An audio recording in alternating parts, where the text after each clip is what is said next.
You know, it all boils down to getting world-class researchers and giving them the money to do world-class things. Their whole raison d'etre is to get the technology out there and used in industry. We really try to listen to what industry wants to do. CRANN is a nanoscience material science research institute based in Trinity College Dublin.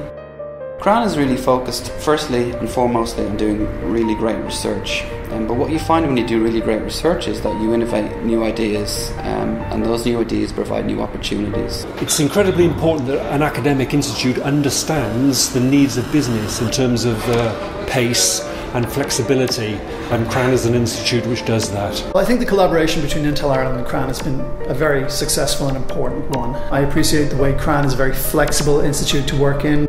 The funding that CRANN has had from the Irish government is incredible, and they have converted that into world-leading technologies around nanoscience. Well, nanotechnology is interesting and important because it provides us access to materials that we never had before. I guess what we look at really are technologies which are applied towards the ICT sector, medical devices, a little bit for the pharmaceuticals. This kind of catch-all of industrial technologies.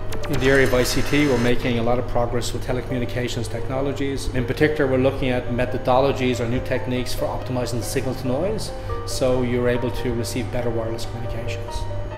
In the area of medical device technologies, we're particularly interested in cantilever arrays, which allow us to do label-free diagnostics, so we can detect small quantities of microorganisms, which will be very helpful in the medical area.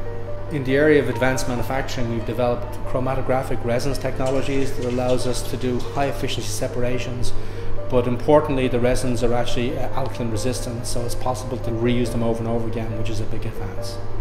A particular focus of CRANN is in fact novel materials because they provide the means to impact technologies. We're making a lot of progress with nanowires, particularly for memory applications, but down the road we're hoping we'll be able to look at neural networks.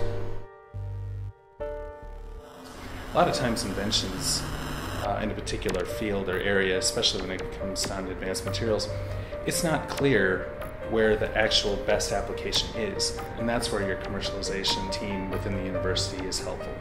The role of the commercialisation team in CRANN is to work with the principal investigators to give their technologies the best opportunity for commercial success. To bridge the gap between academia and industry. What's unique about CRANN and the approach they take is that it's incredibly professional, and they really want to see the technology used. They engage very well with industry. They have a very business-like approach. The CRANN Commercialisation team are absolutely on the ground, whereas we are acting on behalf of the university. They bend over backwards to open the doors and create a collaborative atmosphere. CRANN are very pro-business, very flexible. An institution in the middle of nowhere, that doesn't have any of these things might invent something super important, but no one's going to see it because they don't have the external interface. I think the challenge is how do you transition from being competitive internationally to being leading, and I think that's the growth for CRANN over the next 10 years.